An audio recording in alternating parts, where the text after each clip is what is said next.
വളരെ എളുപ്പത്തിൽ കുറഞ്ഞ ചേരുവകൾ വെച്ച് വളരെ രുചികരമായിട്ട് തയ്യാറാക്കിയെടുക്കാൻ പറ്റുന്ന നല്ലൊരു സദ്യ സ്പെഷ്യൽ റെസിപ്പിയാണ് ഇന്ന് റെഡിയാക്കി കാണിക്കുന്നത്.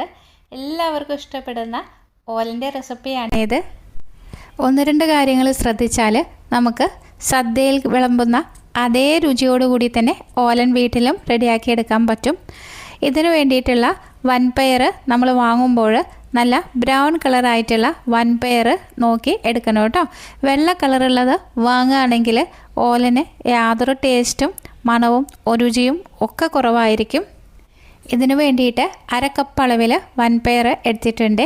ഇത് നന്നായിട്ട് കഴുകി വൃത്തിയാക്കിയ ശേഷം കുതിരാൻ വെക്കാം. ഞാനിവിടെ ഓവർനൈറ്റാണ് കുതിരാൻ വെച്ചിരിക്കുന്നത്. ഇനി ഇതൊരു കുക്കറിൽ വെച്ചിട്ട് ഒരു വിസിൽ വരുന്നത് വരെ വേവിച്ചെടുക്കാം.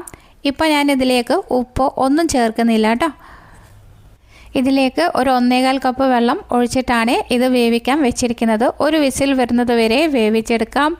ഇപ്പോൾ ഒരു വിസിലൊക്കെ വന്നു കഴിഞ്ഞു. ആവിയൊക്കെ നന്നായിട്ട് പോയതിനു ശേഷം ഒന്ന് മൂടി തുറന്ന് നോക്കാം.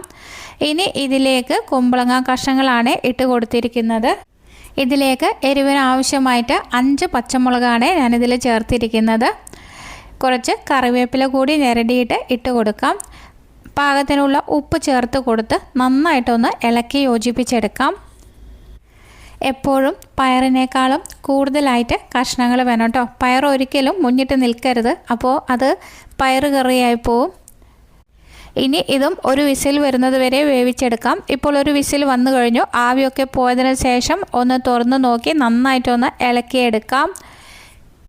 ഇനി ഇതിലേക്ക് 1.5 കപ്പ് രണ്ടാം പാൽ ഒഴിച്ചു കൊടുക്കാം. തേങ്ങ നന്നായിട്ടൊന്ന് മിക്സിയിൽ അടിച്ചെടുത്തിട്ടാണ് 1-ാം പാലും 2-ാം പാലും എടുത്തിരിക്കുന്നത്. ഇങ്ങനെ മിക്സിയിൽ അടിച്ചെടുത്തിട്ട് തരിച്ചെടുക്കുകയാണെങ്കിൽ നമുക്ക് കട്ടിയുള്ള 1-ാം പാലും അത് പിന്നീട് വെള്ളം ഒഴിച്ചിട്ട് നമ്മൾ മിക്സിയിൽ ഒന്നും കൂടി അടിച്ചെടുക്കുമ്പോൾ 2-ാം പാലും നമുക്ക് പെട്ടെന്ന് റെഡിയാക്കി എടുക്കാൻ സാധിക്കും കേട്ടോ.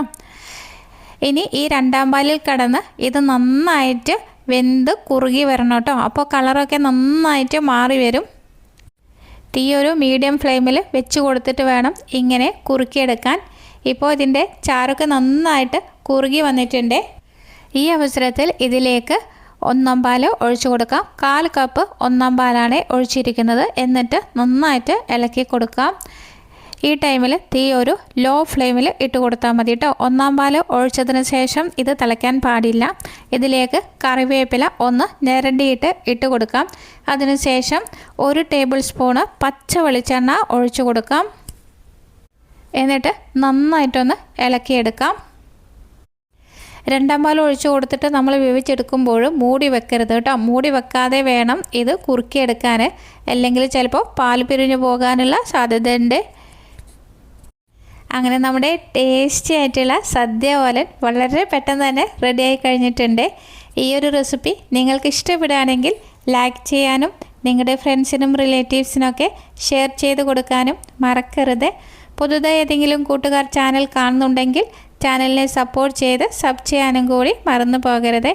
വലതുവശത്ത് കാണുന്ന ബെല്ലൈക്കൺ ക്ലിക്ക് ചെയ്ത് ഓൾ എന്ന് പ്രസ് ചെയ്താൽ മാത്രമേ ഞാനിടുന്ന അടുത്ത വീഡിയോയുടെ നോട്ടിഫിക്കേഷൻ നിങ്ങൾക്ക് ലഭിക്കുകയുള്ളൂ. അടുത്ത നല്ലൊരു വീഡിയോയുമായി വീണ്ടും കാണാം. Thank you for watching. By.